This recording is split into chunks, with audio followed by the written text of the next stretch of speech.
nous allons maintenant pouvoir étudier dans une section 2 les cours d'appel. Là encore, commençons par faire un petit peu d'histoire. Sous l'Ancien Régime, l'appel existait. Et la particularité, c'est que sous l'Ancien Régime, l'appel n'était pas limité à un recours devant une juridiction.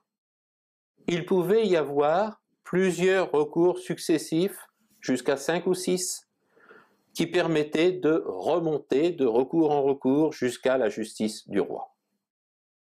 C'est un système qui va être supprimé sous la Révolution. Et les constituants, dans leur volonté de réduire les pouvoirs des parlements, les constituants vont d'abord refuser l'idée même qu'il puisse y avoir une juridiction qui soit hiérarchiquement supérieure par rapport aux autres. Pour autant, ils vont admettre l'appel. Mais l'appel, sous la Révolution, c'est ce qu'on appelle un appel circulaire.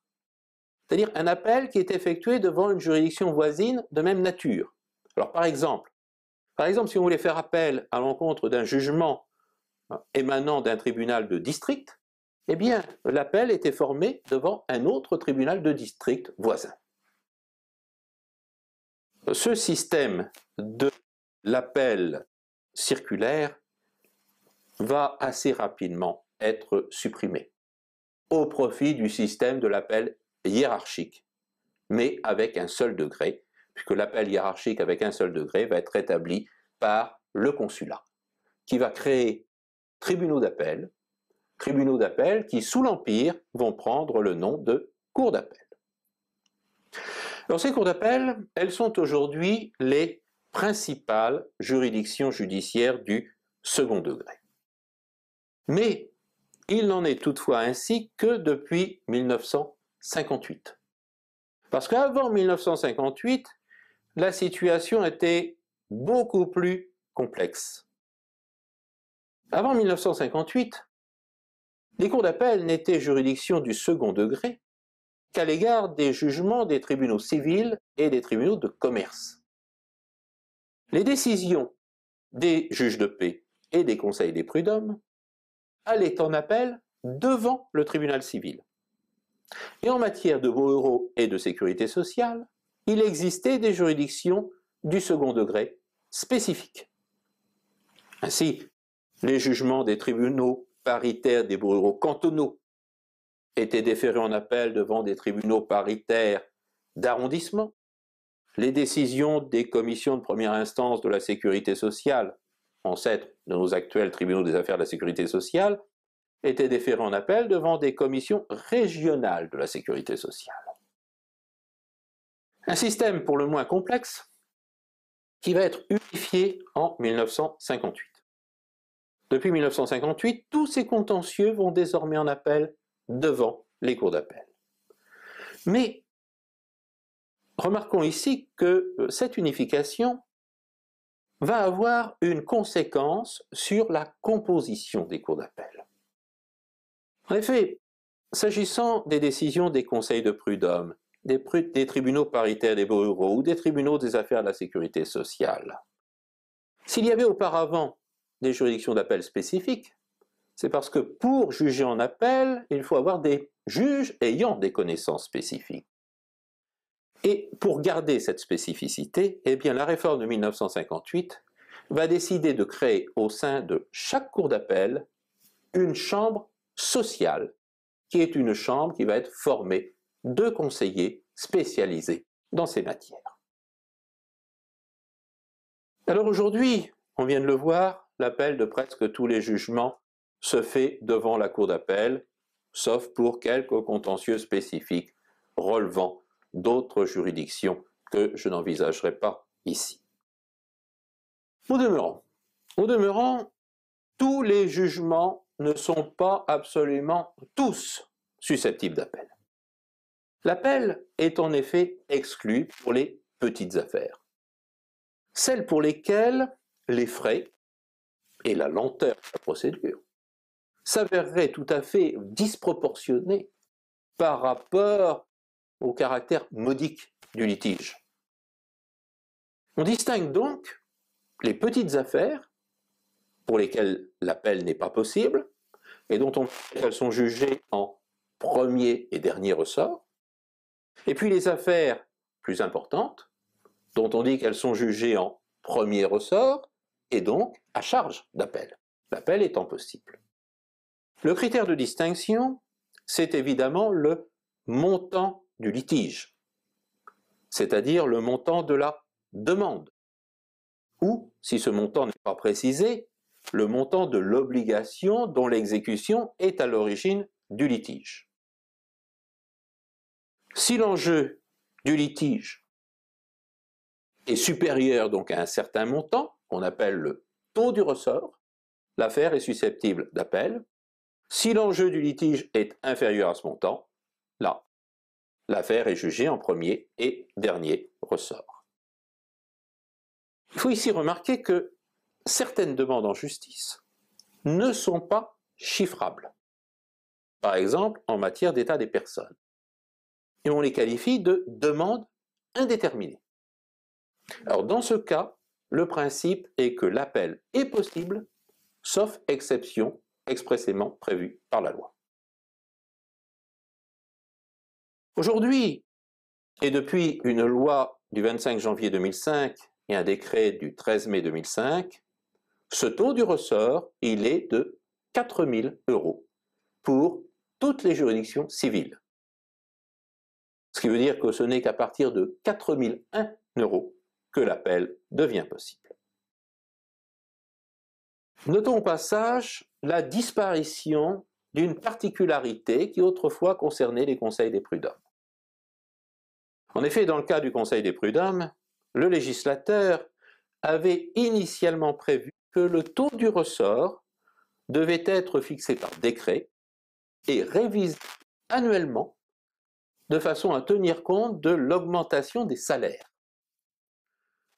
Mais cette obligation de révision annuelle, elle a été supprimée par une loi du 9 décembre 2004 et le décret du 20 septembre 2005 a fixé le taux du ressort à 4 000 € pour toutes les instances introduites devant les conseils de prud'hommes à partir du 1er octobre 2005, ce qui fait qu'aujourd'hui, eh bien, le taux du ressort pour les conseils de prud'hommes est exactement le même que pour les autres juridictions civiles. Voilà le critère à partir duquel on sait s'il est possible de saisir ou non une cour d'appel. Alors les cours d'appel, aujourd'hui, il y en a 36 en France. 36 depuis la création de la cour d'appel de Cayenne au 1er janvier 2012. 36 cours d'appel dont le ressort territorial varie selon les cas entre 1 et 6 départements.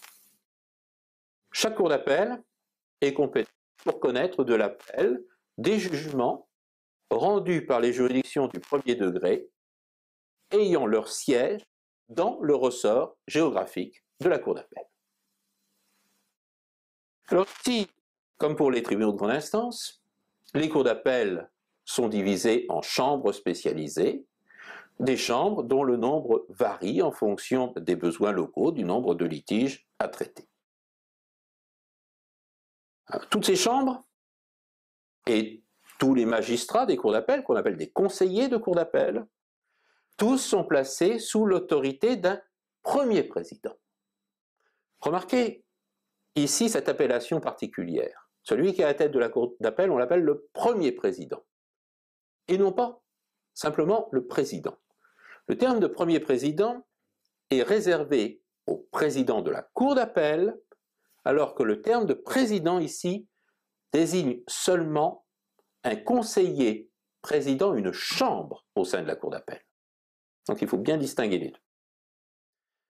Et comme presque tous les présidents de juridiction, ce premier président, il a des attributions à la fois administratives et juridictionnelles. Ces attributions administratives, elles sont importantes parce que non seulement c'est lui qui administre sa propre juridiction, qui gère la cour d'appel, mais en outre, on dit de lui qu'il est chef de cour. Ça veut dire qu'il doit aussi surveiller l'administration des juridictions du premier degré qui sont dans le ressort territorial de la cour d'appel. et il en rend compte chaque année au garde des Sceaux. Ce premier président, il a également des attributions juridictionnelles. Quelles sont-elles? Ici, a priori, on pourrait penser, par exemple, que puisque les mesures urgentes sont prises par les présidents de juridiction au moyen d'ordonnances de référé au premier degré, l'appel formé contre ces ordonnances serait porté devant le premier président de la Cour d'appel. Mais ce serait là commettre une confusion. L'appel formé contre des ordonnances de référé rendues au premier degré est porté devant une chambre de la Cour d'appel elle-même, et pas seulement devant son premier président. Le premier président ici n'est compétent que pour prendre de nouvelles mesures urgentes qui apparaîtraient nécessaires en cour d'appel. Et ce n'est qu'à ce titre qu'il peut prendre des ordonnances de référé. Ce premier président, il a également une autre attribution juridictionnelle tout à fait importante, s'agissant de l'exécution des jugements faisant l'objet d'un appel. Ici, il faut savoir qu'en principe, en matière civile, l'appel est suspensif. Ça veut dire que tant que la cour d'appel ne s'est pas prononcée, le jugement qui est frappé d'appel ne peut pas être exécuté. Toutefois, le tribunal qui a prononcé le jugement, ce tribunal a le pouvoir de déroger à ce principe. Ce tribunal peut décider que son jugement sera exécuté en dépit d'un appel.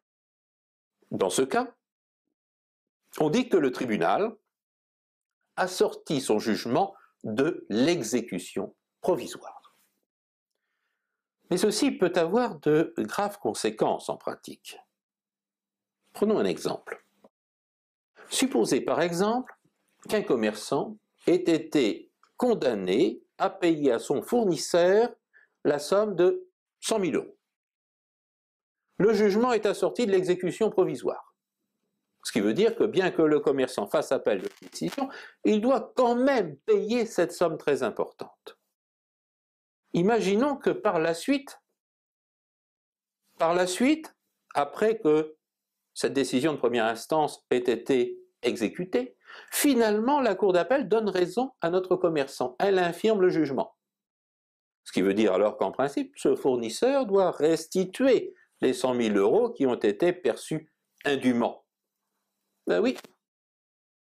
Oui, mais entre-temps, le fournisseur a fait faillite. Pas de chance. Ce qui veut dire que notre commerçant ne retrouvera jamais les 100 000 € que le tribunal a tort l'a condamné à payer. Eh bien, le premier président de la Cour d'appel a le pouvoir d'éviter cela. Le premier président a en effet le pouvoir de suspendre l'exécution provisoire d'un jugement rendu par une juridiction de première instance de son ressort, et cela lorsque cette exécution provisoire pourrait avoir des conséquences manifestement excessives. Nous en avons ainsi terminé avec l'étude de la Cour d'appel et du double degré de juridiction. Ce double degré de juridiction, nous allons bien sûr le retrouver au sein des juridictions pénales, mais nous verrons alors que la distinction entre juridiction du premier degré et juridiction d'appel, eh bien cette distinction n'est pas la seule distinction, ni même la principale distinction que l'on peut faire au sein des juridictions répressives.